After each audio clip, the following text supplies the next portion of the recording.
Heat Celtics game one that just ended about a couple of hours ago. I'll let you take the reins because I obviously missed the first half Yeah. coming back from work. So you let me know what happened in the first half, and I'll try to fill in the stuff that I noticed in the second half.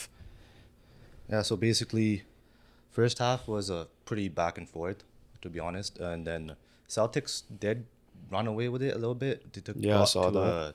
a 13-point lead, and then but the Heat cut it to 9 at halftime. The big takeaways from game one or first half were the Celtics were like playing big bully ball, so they were getting to paint a lot, going attacking the rim. The paint touches were good for them, and then but the Heat were in the game because one of Bam Adebayo was pretty aggressive in the first quarter, and then Kyle Lowry when he came off the bench was started. I think he had three threes in a row at one point, and Yeah, then I did see a meme on the train where he was Kyle Lowry, Michael Jordan meme. yeah, and then and then just what kept Heat in the game and cut it to 9 points was just the 3 point. The 3 point field goal percentage was absolutely incredible today, and that's what kept him in the game and ultimately probably won him the game. Okay, so yeah, like I got back I think around third quarter, just start at the end, mid third quarter. So by the time I turned it on, it was a tie game. And yeah, you're right. I was just seeing shots going by Gabe Vincent. I saw shots going by Max Strus, I believe. Jimmy Butler was just doing Jimmy Butler things. When I checked the stats, Bam Adebayo had like 18 points at that point. And then the one that just took me by surprise was, let me quickly pull it up, was the 3 point percentage. At one point, it was exactly the field goal percentage. So Yeah, by the end of this game, Miami had 16 out of 31, which was 51%, and the total field goal percentage was at 54%. And the funny thing is, Celtics got to the line 10 more times. So, um, yeah, when I was watching it, I saw Bam just being aggressive, bully ball, getting tie ups, winning the jump ball. Um, and then just being aggressive on the offensive end. Like he didn't settle, he didn't give up the ball, and every shot I almost saw, the Heat almost hit that three. Um, Anything else you noticed from that Heat side of yeah. things?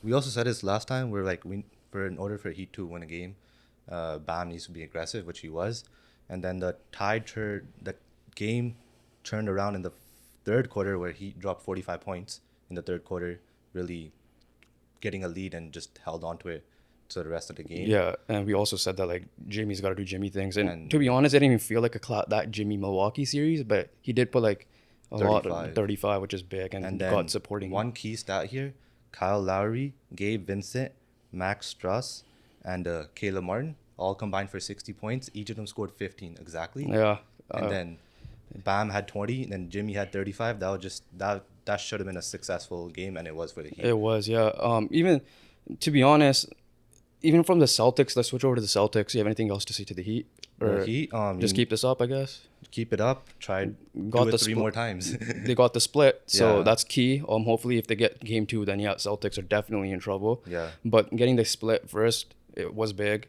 But for the Celtics, it didn't seem like they had a bad offensive game because when you look at the stats for Tatum and Brown, Tatum dropped 30 on 9 for 17 shooting, so maybe could have shot more, but it's still 53%. Brown 48%. Off the bench, six man of the year, Malcolm Brogdon yeah. dropped He was absolutely 19. killer. Derek White had a few good defensive possessions, but I think overall, obviously because I missed a bit of the first half, so I was watching Shaq, Kenny, um, Ernie, and Chuck inside the NBA, and they did say like the defense cost him a bit, and clearly so because like how everybody went off for the Heat should have not been the case, especially with the home game for the Celtics. Um, so I'm looking for the next game to see how will they respond for sure, defensively because offensively it didn't seem like it was too bad from what I was watching. They did cut it down to I think 6 or 5 at one point late in the fourth, from what I noticed, and then after that the Heat just I guess got some big stops and ran away with it. Yeah, so Celtics honestly didn't play bad. It's just that Heat played perfect, in my opinion. And then, yes, defensively they could have been better, obviously, especially on closeouts. But like the way they were playing Bam in the first quarter was like because they knew Bam could like kick out the ball pretty well to three. So then they kept him 1-on-1 in there, and that's where Bam being aggressive obviously helped because he dropped 20 points and was actually absolutely killer in the game. And then when they did conversion on Bam, he kicked it out for the open threes, and the Heat made their shots. Is there who started off on Jimmy Butler? Do you remember? as guarding? Was it No, Brown or Tatum? they were switching everything. Switching. They were switching Do everything. you want to see any change according to the defensive side to at least contain one or two of the guys? Or I guess close out to the shooters is a big thing, right? Because Yeah. the one thing with Heat are like Duncan Robinson played like 6 minutes, I think, and he was like supposed to be the main 3 point shooter, but obviously he wasn't the guy. But like the undrafted guys, the hustle guys, they hit every shot, right? Do you anticipate happening that in game two again, or is just gonna be another? If it is, it's just like okay, yeah, might as well give Heat the series if they pull this type of offensive game again, It's gonna be hard to replicate this game, especially in Boston. especially in Boston and in general too, because like 6 people I believe were in double digits. The four that dropped 15, Bam, and then Jimmy. So like that's gonna be hard to replicate. But like if you're hot, you're hot, you know. Yeah. And if you're hot over a series, it's gonna be hard to stop. And then the Celtics could be in trouble. But I'm not worried if I'm a Celtics fan or anyone just like that. Kind of have to be slightly worried though, because they did get the split, so the pressure is on. That yes, the pressure is on to win this game. Then when you go back to Miami, the pressure is on then to get the split there, because if not, it could be Raps in 6 for what we know, right?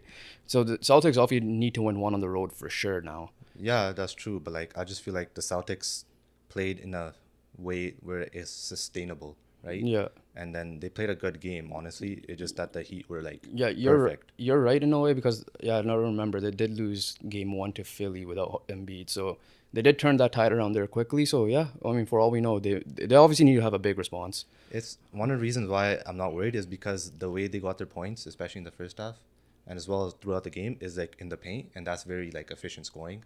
So like you could easily have high field goal percentage if you keep on attacking the paint, attacking the rim, and then just driving at the hoop all Yeah, the time. it seemed like a good game for sure, man. I'm just pissed that I had to miss it, Yeah, but just get good thing Friday I end early, so I should be in home in time to at least catch the beginning before we go to a possible family event later on. But yeah, it was definitely anything else you want to add to it before we, because we do have some slight breaking news. no, you're You have, good. and you want to close it out right there? Yeah, let's close it out there. For game two, I would predict the Celtics victory. What Yeah, about I you? mean, it has to be right. You kind of Yeah, have to predict them. yeah, Just it wasn't even like they had a bad game. It was just Miami, like you said, was perfect. yeah. So I think I feel like they will defensively clamp up, and I'm sure Miami will miss some shots that they kept hitting.